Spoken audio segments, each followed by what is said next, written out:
বিসমিল্লাহির রহমানির রহিম। আসসালামু আলাইকুম প্রিয় শিক্ষার্থীরা, আশা করি যে যার অবস্থানে থেকে শারীরিক এবং মানসিক সুস্বাস্থ্য নিয়ে ভালো আছে। অনলাইনে ক্লাসের ধারাবাহিকতায় আজকে আমি নাজরিন ইসলাম তোমাদের সাথে একাদশ শ্রেণীর জীববিজ্ঞান প্রথম পত্র একটা ক্লাস নেব। এর আগের ক্লাসটা নিশ্চয়ই তোমাদের সবার মনে আছে, সবাই নিশ্চয়ই দেখেছো।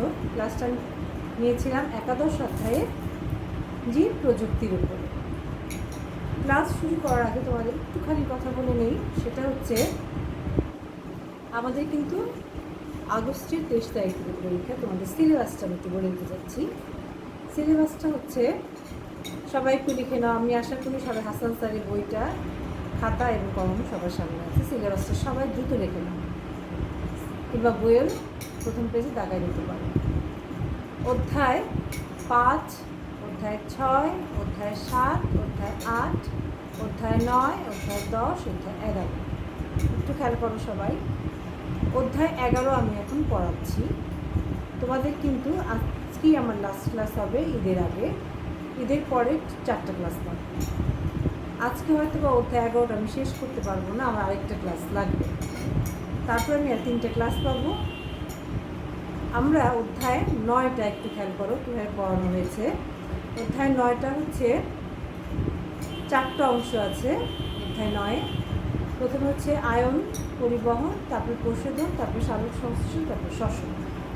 সালোক সংশ্লেষণ অংশটা নিয়েছে মাহবুবুর রহমান, তোমাদের মাহবুবুর রহমান স্যার, এবং শ্বসন অংশটা নিয়েছে মেহেদিয়ান মাসুম স্যার। এটা হচ্ছে ওরা যখন এই ক্লাসটা নিয়েছে সেটা ওদের ইউটিউবে সার্চ করলেই তোমরা পেয়ে যাবে। আর বাকি আছে অধ্যায় 9 হচ্ছে আয়ন পরিশোষণ আর প্রশোধন। এই অংশটা আমি অধ্যায় 11টা শেষ করেই নিয়ে নিব।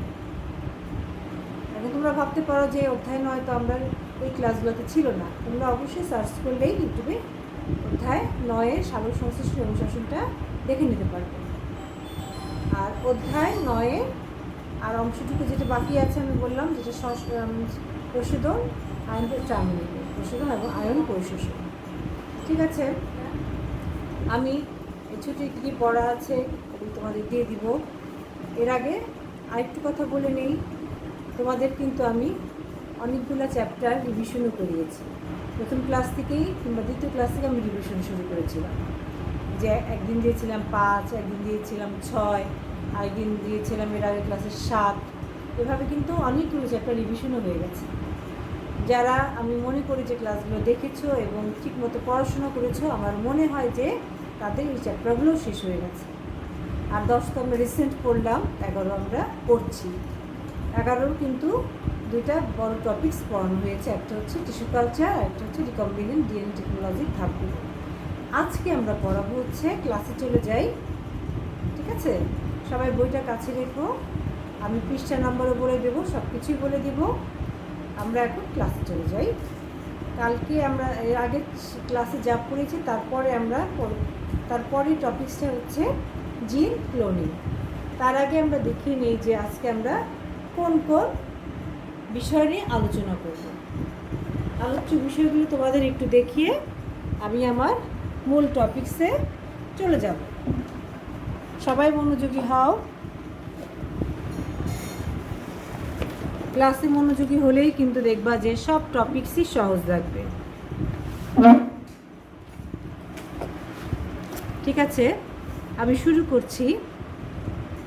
তোমরা সবাই আলোচ্য বিষয়গুলো আগে দেখো যে আমি কোন কোন অংশগুলো আজকে পড়াবো এবং পৃষ্ঠা নাম্বারটা আমি বলে দেব।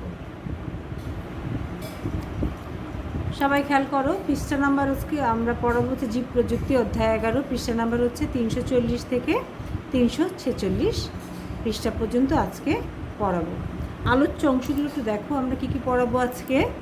আমরা পড়াবো, যেহেতু এর আগের ক্লাসে ছিল হচ্ছে রিকম্বিনেন্ট ডিএনএ টেকনোলজির ধাপগুলো আমরা পড়িয়েছিলাম চিত্রসহ, এবং তোমাদের বলেছিলাম যে রিকম্বিনেন্ট ডিএনএর চিত্রটা সবাই এসপি করে ফেলবো। আশা করি সবাই ছবিটা সুন্দর করে এঁকেছ। এরপর রিকম্বিনেন্ট ডিএনএর আরেকটা চিত্র আঁকতে হবে, সেটা আজকে তোমাদের আমি এসপি দিয়ে দেবো, সেটা ক্লাস শেষে আমি বলে দেবো। এটা জাস্ট সেদিন বোঝানোর জন্য বলেছিলাম। এই ছবিটাও আঁকবে এবং সাথে আরেকটা ছবিও কিন্তু রিকম্বিনেন্ট ডিএনএ আছে, সেটাও আমি বলে দিব পৃষ্ঠা নাম্বার পরে। এখন সবাই প্রথমে পড়াবো জিন ক্লোনিং, তারপরে পড়াবো রিকম্বিনেন্ট ডিএনএ প্রযুক্তির প্রয়োগ বলো, গুরুত্ব বলো, ব্যবহার বলো, এভাবে যে কোনোভাবে আসতে পারে।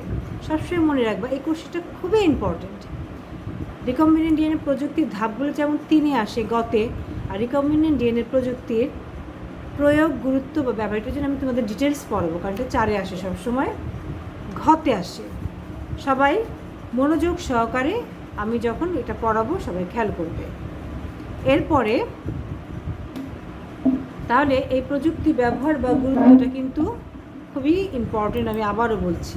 এরপরে পড়াবো জিএম ফসল বা জেনেটিক্যালি মডিফাইড খাদ্য ফসল, লাস্ট বিটি বেগুন।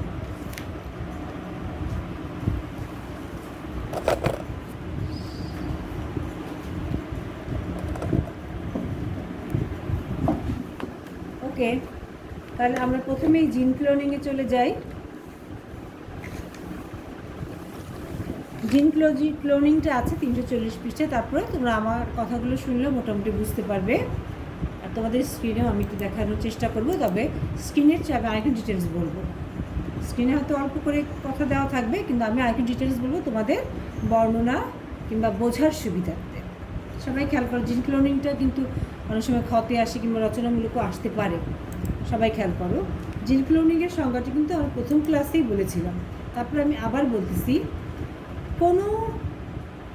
যে কোনো কিছুই সংখ্যা বৃদ্ধি কিন্তু আমরা বলেছিলাম যে ক্লোনিং, এর আগে যখন আমরা ডিএনএ রিকম্বিনেশন করিয়েছি। তাহলে এখন সংখ্যাটা খেয়াল করো কী হবে। জিন ক্লোনিং, ক্লোন শব্দের অর্থ হুবহু প্রতিচ্ছবি। একই জিনোটাইপ বিশিষ্ট একাধিক জীব বা জীবাংশকে ক্লোন বলা হয়।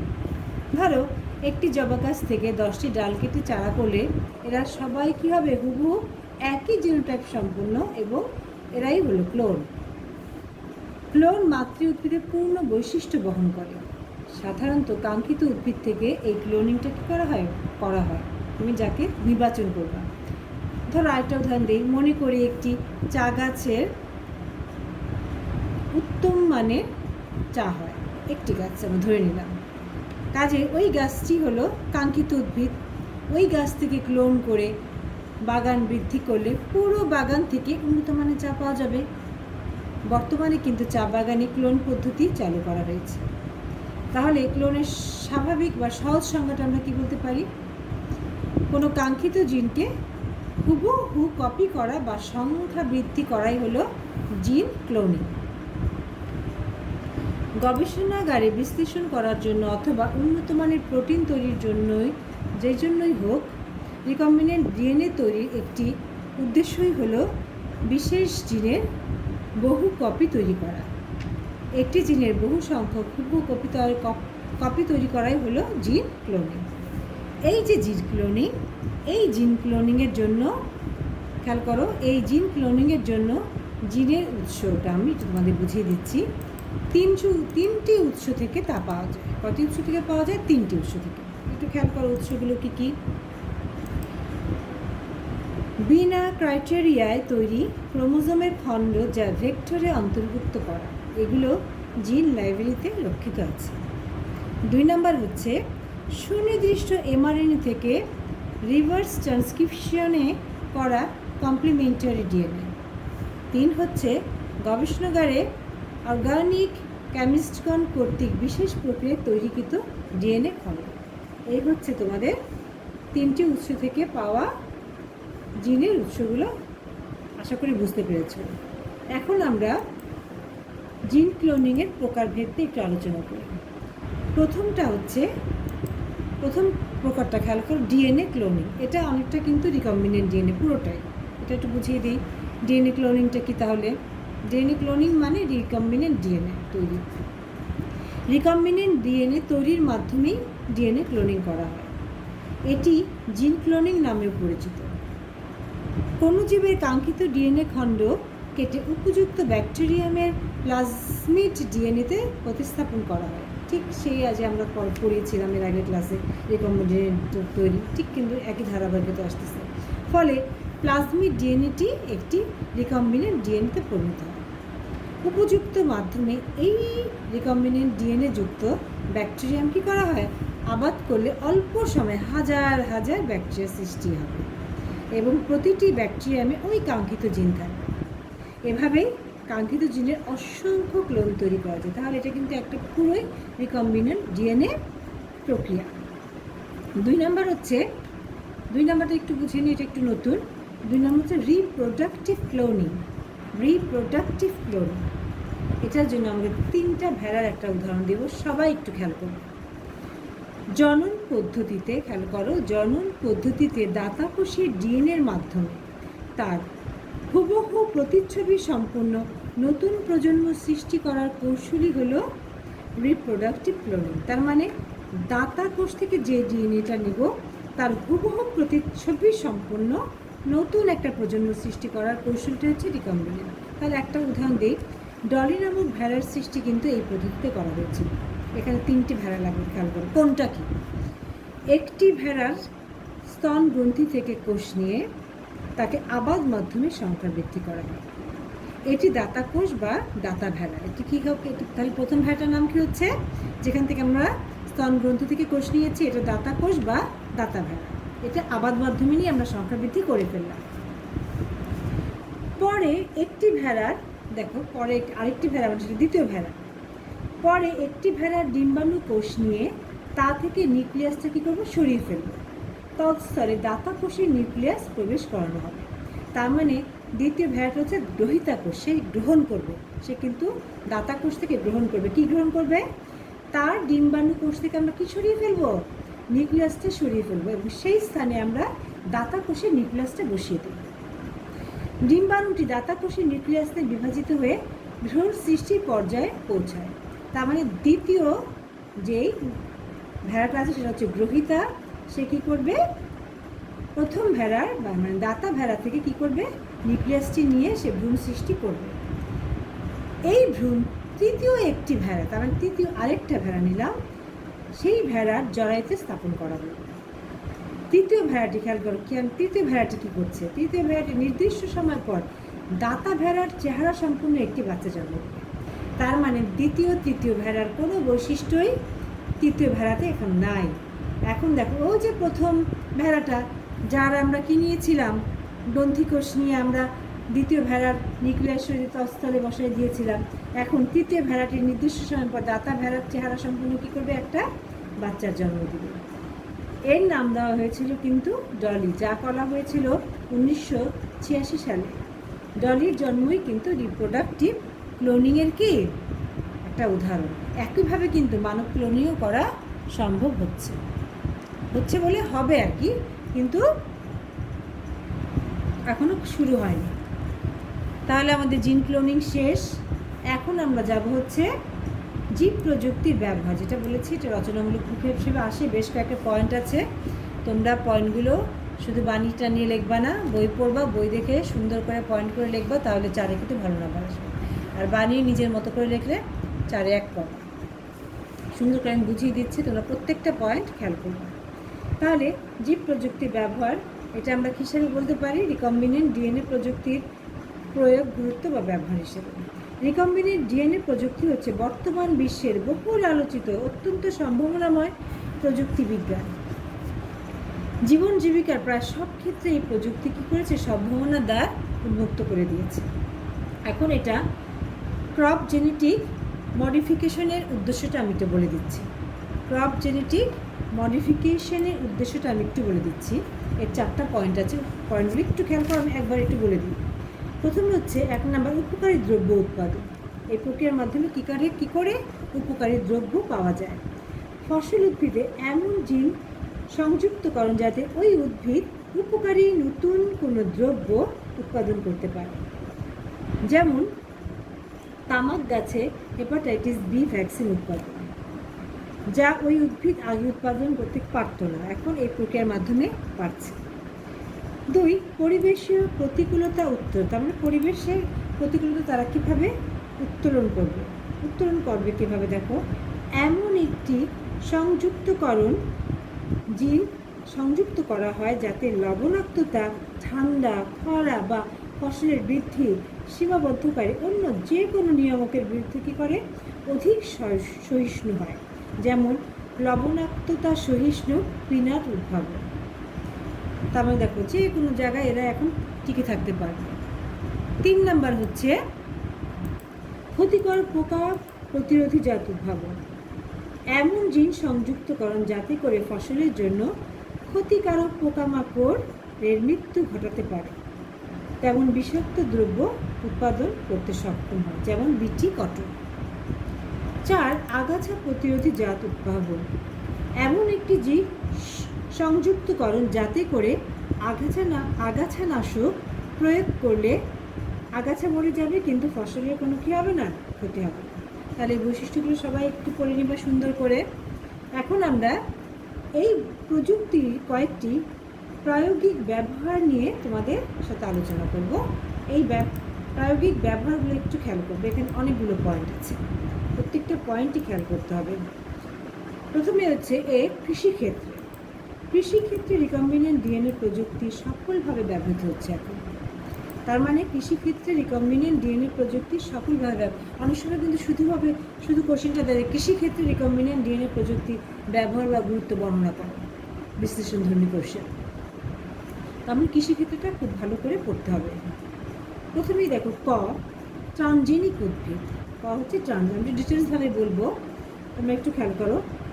আমেরিকান তুলা গাছের পোকার আক্রমণের ফলে প্রতি বছর বিপুল পরিমাণ উৎপাদন হ্রাস পেত। পোকার আক্রমণ প্রতিরোধ করতে তাই ব্যবহার করতে হতো ইনসেকটিসাইড। ব্যাসিলাস, দেখো ইনসেকটিসাইড যেহেতু ব্যবহার করা হতো, কী করলো সেসব দেশে? দেখো, ব্যাসিলাস থিউরিজেন্সিস নামক ব্যাকটেরিয়া থেকে একটি জিন যোগ করার মাধ্যমে ট্রানজেনিক তুলা সৃষ্টি করা হয়েছে, একদম রিকম্বিনেন্ট ডিএনএ পদ্ধতির মাধ্যমে, একদম সরাসরি এখানে রিকম্বিনেন্ট ডিএনএ টেকনোলজি ব্যবহার করা হয়েছে।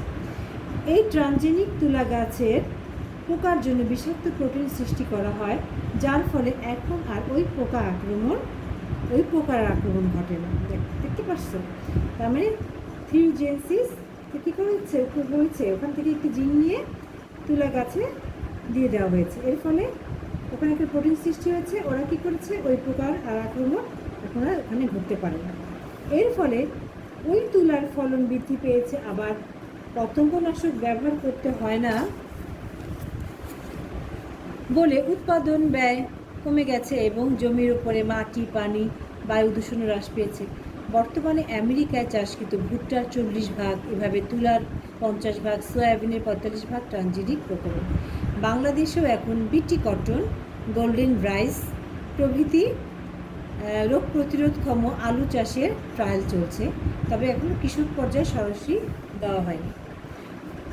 বর্তমান সময় পর্যন্ত প্রায় 60টি উচ্চ শ্রেণীর উদ্ভিদে ট্রানজেনিক প্রক্রিয়ায় সফলভাবে করা সম্ভব হয়েছে। এদের মধ্যে তামাক, টমেটো, পেঁপে, ভুট্টা, রাই, সূর্যমুখী, তুলা, নাশপাতি, গম, আঙুর এই গাছগুলোতে বেশি প্রয়োগ করা হয়েছে। এখন আমরা ক্ষতে চলে যাই। হচ্ছে গুণগত মান উন্নয়ন। অস্ট্রেলিয়াকে ভেড়া দিয়ে উদাহরণটা দেওয়া হয়েছে। অস্ট্রেলিয়াতে ভেড়া পালন একটি উত্তম ব্যবসা। ভেড়া থেকে পাওয়া যায় কি, পশম আর মাংস। এখন এই পশম আর মাংস তো অবশ্যই উৎকৃষ্ট মানের হতে হবে। এখন দেখো কী হয়েছে, কী বলা হয়েছে, এরা ক্লোভার জাতীয় ঘাস খায়। কী ঘাস খায়? ক্লোভার জাতীয়। ওই ঘাসে প্রোটিনে সালফারের অভাব আছে। এর ফলে যে ভেড়াগুলো ক্লোভার ঘাস খায়, এদের লোমগুলো কী ছিল? নিম্নমানের হতো। লোমকে উন্নত মানের করতে হলে এদের সালফার সমৃদ্ধ খাবার দিতে হয়। রিকম্বিনেন্ট ডিএনএ প্রযুক্তির মাধ্যমে দেখো, সূর্যমুখীর সালফার অ্যামোনিয়া অ্যাসিড সৃষ্টির জিন অ্যাগ্রোব্যাকটেরিয়াম টিউমিফেসেন্স ব্যাকটেরিয়া প্লাজমিড ডিএনএর মাধ্যমে ক্লোভার ঘাসে স্থানান্তর করা হয়। ফলে খাদ্য হিসেবে কেবল ওই ঘাস খেলে ভেড়ার লোভ উন্নত হচ্ছে, প্রাথমিকভাবে সালফার সমৃদ্ধ খাবার দেওয়ার প্রয়োজন পড়ছে না। সূর্যমুখীর সালফার তৈরিকারী জিন সমৃদ্ধ ক্লোভার ঘাস এখন একটি কি ট্রানজেনিক উদ্ভিদ। দ্রুত পড়া যেতে হবে কারণ সময় কিন্তু কম। সুপার রাইস, এটা কি বা গোল্ডেন রাইস। বাংলাদেশ ও এশিয়ার বিভিন্ন দেশের ছোট ছেলে মেয়েদের ভিটামিন এর অভাব রয়েছে। এর ফলে কেবল বাংলাদেশে প্রতি বছর হাজার হাজার শিশু অন্ধ হয়ে মারা যায়। মারা তো যায় না, অন্ধ হয়ে যায়। ভিটামিন এ সমৃদ্ধ খাবার অভাবেই কিন্তু এটি হয়ে থাকে। এশিয়ার লোকদের প্রধান খাদ্য দেখো ভাত, কীভাবে এই কাজটা করা হয়েছে। তাই ভাতের মাধ্যমে ভিটামিন এর অভাব পূরণ করতে পারলেই আমাদের সন্তানরা আর রাতকানা বা অন্ধ হবে না। এই উদ্দেশ্যকে সামনে রেখেই কী করেছে, সুইডিশ বেশ কয়েকজন বিজ্ঞানী মিলে সুপার রাইস সৃষ্টি করেছে। তারা কি করেছে, জ্যাপোনিকা টাইপের ধানে ড্যাফোডিল থেকে বিটা ক্যারোটিন তৈরি 4টি জিন ও অতিরিক্ত আয়রন তৈরি 3টি জিন স্থাপন করে। এই ধানে ভাত খেলে কি হয়, এশিয়া, আফ্রিকা ও ল্যাটিন আমেরিকার ভাতপ্রিয় জনগোষ্ঠী লক্ষ লক্ষ ছেলেমেয়েরা ভিটামিন এর অভাবজনিত কারণে আর অন্ধ হচ্ছে না এবং মায়েদের দেহে রক্তশূন্যতার জন্য বিভিন্ন ধরনের, বিশেষ করে রক্তশূন্যতার রোগটা থেকে রেহাই পাচ্ছে। 4 হচ্ছে রোগ প্রতিরোধক্ষম জাত উদ্ভাবন। ভাইরাস, ব্যাকটেরিয়া, ছত্রাক, নানা ধরনের কীটপতঙ্গ প্রতিরোধক্ষম জাত উদ্ভাবনে রিকম্বিনেন্ট ডিএনএ প্রযুক্তির ফলে সাফল্য অর্জিত হয়েছে। টোব্যাকো মোজাইক ভাইরাস, পটেটো ভাইরাসের কোড প্রোটিন জিন দিয়ে ট্রান্সফরমেশনকৃত তামাক গাছ ভাইরাস আক্রমণ হতে নিজেকে রক্ষা করেছে। এখন আসুন নাইট্রোজেন সংবন্ধনে। বায়বীয় নাইট্রোজেন সংবন্ধনকারী জিন হতে নিফ জিন ইকোলাই ব্যাকটেরিয়াতে স্থানান্তর করা হয়েছে। আশা করা হচ্ছে নিফ জিন বা হি ব্যাকটেরিয়ার ব্যবহার জমিতে নাইট্রোজেন ঘটিত সার প্রয়োগ একেবারেই বন্ধ করতে পারবে। ফলে ফসলের উৎপাদন খরচ কমে যাবে, পরিবেশ দূষণও কমে যাবে। এরপরে আসে দ্যুতিময় উদ্ভিদ সৃষ্টি। জোনাকি পোকার দেহে লুসিফারেজ নামক এনজাইমের প্রভাবে লুসিফেরিন নামক পদার্থ ক্ষরিত হয়ে আলোর বিচ্ছুরণ ঘটায়। তাই জোনাকি পোকা ওড়ার সময় কেমন মনে হয়, আলো বিচ্ছুরিত হয়। এই লুসিফেরিন পদার্থ নিঃসরণকারী জিন তামাক গাছের রিকম্বিনেন্ট ডিএনএ প্রযুক্তির মাধ্যমে স্থাপন করা হয়েছে। ফলে তামাক গাছের পাতা থেকে কি হয়, এখন আলো বিচ্ছুরিত হয়। রাতের বেলা আলো দেখা যায় রাতের বেলা অন্ধকার স্থানে এরা কী হয়, শোভাবর্ধন করে এবং আলো দেখা যায়। বীজহীন ফল সৃষ্টি। রিকম্বিনেন্ট ডিএনএ প্রযুক্তি ব্যবহার করে বর্তমানে সারা বিশ্বের অনেক দেশে বীজহীন ফল সৃষ্টি করা হয়েছে। যেমন জাপানে কি হয়েছে, বীজহীন তরমুজ উদ্ভাবন করা হয়েছে। এরপর আসে বরকজ্জ।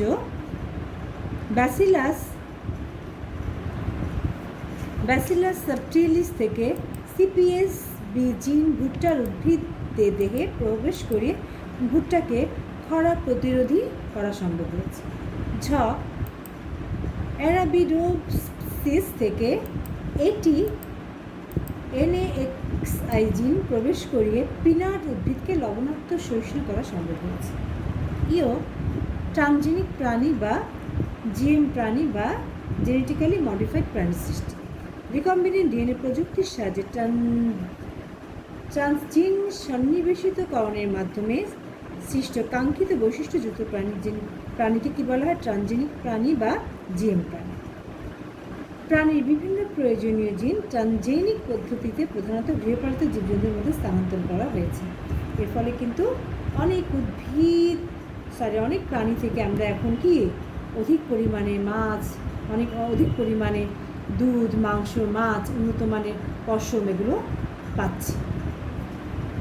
লাস্ট হচ্ছে ক্ষতিকারক কীটপতঙ্গ রোধী উদ্ভিদ সৃষ্টি। অনেক কীটপতঙ্গ আছে যারা ফসলের উদ্ভিদের মারাত্মক ক্ষতি করে, এর ফলে ফসলের উৎপাদন হ্রাস পায়। এরাই হলো ক্ষতিকারক কীটপতঙ্গ বা ইনসেক্ট পেস্ট। জেনেটিক ইঞ্জিনিয়ারিংয়ের মাধ্যমে এসব ক্ষতিকারক কীটপতঙ্গরোধী ফসল সৃষ্টি করা সম্ভব হয়েছে। তাহলে আমি অনেকগুলো কিন্তু পয়েন্ট বললাম। পয়েন্টগুলো সুন্দর করে সবাই পড়ে ফেলবে, যাতা লিখলে কিন্তু পরীক্ষায় নাম্বার পাবে না। কারণ এগুলো তোমাদের অবশ্যই বুঝে কোনটার মধ্যে কীভাবে কী প্রয়োগ করা হয়েছে কোন উদ্ভিদের ক্ষেত্রে, সেগুলো মনে রেখে তোমাদের পয়েন্ট আকারে লিখতে হবে। এরপরে যাও, বি হচ্ছে চিকিৎসা বিজ্ঞানে। আমি অল্প একটু পড়াবো। চিকিৎসা বিজ্ঞানে খেয়াল করে কী হয়েছে, চিকিৎসা বিজ্ঞানে রিকম্বিনেন্ট ডিএনএ প্রযুক্তি ইতিমধ্যে সাফল্যভাবে ব্যবহৃত হচ্ছে। এই প্রযুক্তি ব্যবহার করে উৎপাদন করা হয়েছে বিভিন্ন ধরনের টিকা, হরমোন, অ্যান্টিবডি ও অ্যান্টিজেন। রোগ শনাক্তকরণেও কিন্তু এখন ব্যবহৃত হচ্ছে জিন প্রযুক্তি। সুস্থ সবল শিশু জন্মদানের ক্ষেত্রে এই প্রযুক্তি আসছে আশার আলো হয়ে। আমরা মূলত এই চিকিৎসা বিজ্ঞানের ক্ষেত্রে ইনসুলিনটা তোমাদের বড় করে একদম রচনামূলক হিসেবে আসে সেভাবে পড়াবো। ইনসুলিনটা নেক্সট ক্লাসে পড়াবো। এরপরে আরও কিছু কিছু চিকিৎসা বিজ্ঞানে এরা অবদান রাখতে সম্ভব হয়েছে, নানা ধরনের অবদান রেখেছে, যেমন ইন্টারফেরন্স, তারপর তোমার টিপিএ, ইপিও, জেনেটিক থেরাপি ইত্যাদি প্রভৃতি প্রযুক্তির মাধ্যমে এই প্রযুক্তি কী করেছে, এই সকল কাজগুলোতেও এরা সহায়তা করেছে। যাই হোক, তার ইনসুলিনটা আজকে পড়ালাম না, ইনসুলিনটা আমরা নেক্সট ক্লাসে পড়াবো।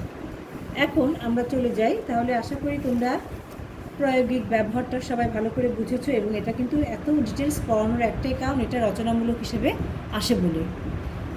হাই রিকম্বিনেন্ট ডিএনএ প্রযুক্তি আসে, না হলে তোমার কি আসে, ব্যবহারটা আসে। আচ্ছা, এখন আমি ছোট্ট করে তোমাদের একটু পড়াই দিব জিএম ফসল কী এবং বিটি বেগুন কী। জিএম ফসলটা হচ্ছে, একটু খেয়াল করো, জেনেটিক মডিফিকেশনের মাধ্যমে বিভিন্ন ফসলের রোগবালাই প্রতিরোধ ক্ষমতা সম্পন্ন, তার মানে রোগবালাই ক্ষমতা বৃদ্ধি করে যে ফসল উৎপাদন করা হয়। আমি আবার বলতেছি, জেনেটিক মডিফিকেশনের মাধ্যমে বিভিন্ন ফসলের রোগবালাই প্রতিরোধ ক্ষমতা বৃদ্ধি করে যে ফসল উৎপাদন করা হয় তাকে জিএম ফসল বলা হয়। পৃথিবী জুড়ে এখন প্রায় 30টি দেশ জিএম ফসল উৎপাদন করছে। বাংলাদেশের প্রথম জিএম ফসল হচ্ছে বিটি বেগুন, চাষের জন্য সরকার অনুমোদন দিয়েছে। তাহলে বিটি বেগুনটাকে আমাদেরকে জানতে হবে। বিটি বেগুনটা হচ্ছে, তাহলে জিএম ফসলটা তো বুঝছোই, এখন বিটি বেগুনটা একটু বুঝে নাও। ব্যাসিলাস থিরোজেনসিস নামক একটি সয়েল ব্যাকটেরিয়া থেকে ক্রিস্টাল প্রোটিন জিন বেগুনের জিনোমে অন্তর্ভুক্ত করে বিটি বেগুন তৈরি করা হয়েছে। তাহলে বিটি বেগুনটা কিন্তু অন্যান্য বেগুনের চেয়ে ভালো, ঠিক আছে। এতে রোগ জীবাণু কম থাকবে, এবং তোমার এতে কি করা হয় না, ওষুধ কম স্প্রে করতে হয়। আমরা যে ওষুধ কম স্প্রে করা হয় বলে তোমার বিষক্রিয়াটা থাকে না, ক্যান্সারের ঝুঁকি কমে যাচ্ছে, মাটি এবং পানির পরিবেশ দূষণ রক্ষা পাচ্ছে, উৎপাদন বাড়ছে, এবং তোমার কি হচ্ছে, জলজ পরিবেশ, স্থলজ পরিবেশ কী হচ্ছে, স্বাভাবিক বিক্রিয়াগুলো থেকে অব্যাহত পাচ্ছে। তার মানে এখন আসো, জিএম ফসল কি ক্ষতিকর? আসলে জিএম ফসল কিন্তু ক্ষতিকর না। পরিবেশবিদরা এটা নিয়ে নানা ধরনের মতবিরোধ করছে, যদিও তাদের এর কোনো বৈজ্ঞানিক ভিত্তি নেই। আমরা জানি প্রতিটি জিন একটি নির্দিষ্ট প্রোটিন দিয়ে তৈরি, এবং ওই প্রোটিনই এই জিনের বৈশিষ্ট্য প্রকাশ ঘটায়। কাজে বিটি ক্রিস্টাল জিনও একটি নির্দিষ্ট প্রোটিন তৈরি করবে, ওই প্রোটিন আমাদের দেহে কখনোই ক্ষতিকর প্রভাব ফেলবে মনে হয় না।